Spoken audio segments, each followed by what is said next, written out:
Nangako si Inigo na tutulungan nga ang ina nitong si George dahil na rin na sa gusto niya makabawi sa kanyang matalik na kaibigan na itong ngang si Basil. Kung hindi man daw niya na protektahan itong si Basil, ay babawi siya sa asawa nga nitong si Basil na itong ngang si George. Sa kabilang banda ay bigla mang darating itong detective nila upang sabihin na merong bangkay na nakita sa ilalim ng tulay. Babaeng walang pagkakilanlan ngunit magkalapit ang edad dito kay George. Kaya buong hinala nila ay si George ito. So sanang mangyari ni Inigo ay hindi na nga sasama itong si Ruth. Baka kung ano mangyari sa kanya. Nais nila na sila lang muna magpunta. Subalit ina siya, kailangan niyang siya mismo ang makakita at makakumpirma. Sapagkat alam niya sa kanyang sarili na walang ibang higit na mas nakakakilala kay George kundi siya dahil siya nga ang ina. Kasama nito mula maliit pa hanggang sa ito'y lumaki na. Kaya naman ang pupunta nila doon ay labis na nalungkot nga itong si Ruth. Parang ayaw niyang lumapit. Nanghihina siya at nanginginig. Ngunit kailangan niya lumapit ng tuluyan. Dahil nais niyang makumpirma kung si George nga ba yun. Mangyak-ngyak at nanginginig. Nang ito'y kanyang buksan ay hindi pala itong si George. Buhayin siya ng loob at parang nabunutan siya ng tinik dahil may pag-asa pa nga na ang kanyang anak na si George ay buhay pa. Maaring nagtago lamang ito dahil ayaw nito na mapahamak.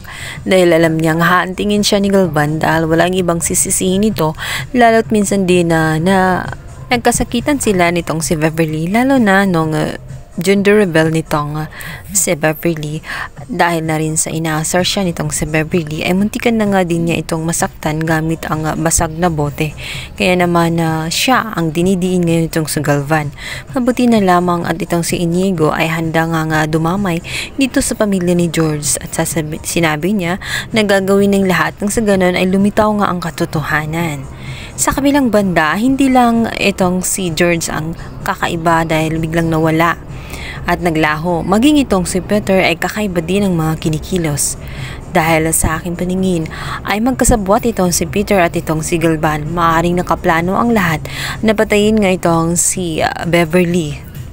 Alam kasi ni Galvan na ginagamit ni Beverly ang kanyang anak nang sa ganun ay makuha ang kapangyarihan.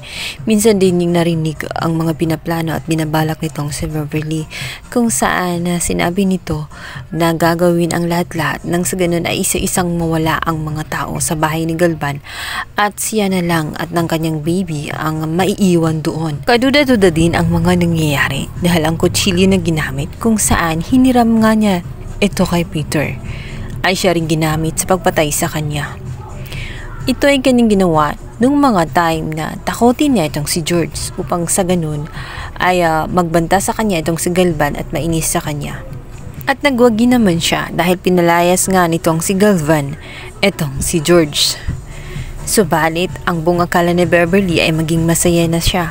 Mayroon pa palang ibang plano itong si Galvan dahil ang nais niya ay manatili ay ang kanyang kabit na itong ang si Lillian at ang kanyang anak-anaka na si Sofia ang magiging susunod kay Basil. Sa kabilang banda, dito naman ay maniningil na nga ng bayad matapos ang utos nga nitong si Galvan na nagawa ng maayos ditong si Peter na patayin nga itong si Beverly.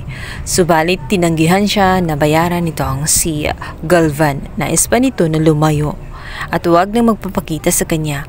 Kung kaya't ito ngang si Peter ay gagawa ng isang hakbang na tiyak na hindi magugustuhan ng lahat. Nais niya makapagiganti. Ginawa niya ang lahat-lahat kahit pumatay siya ng tao alang-alang lamang sa pera. Nagawa din niyang patayin itong si Beverly ng tuluyan dahil na rin sa hindi ito tumupad sa usapan nila. Alam kasi niya na siya ang nagkwento na wala na at patay na itong si Basil. Kung kaya't siya'y naroroon sa palasyo at nalaman niya na pwede na siyang pumasok.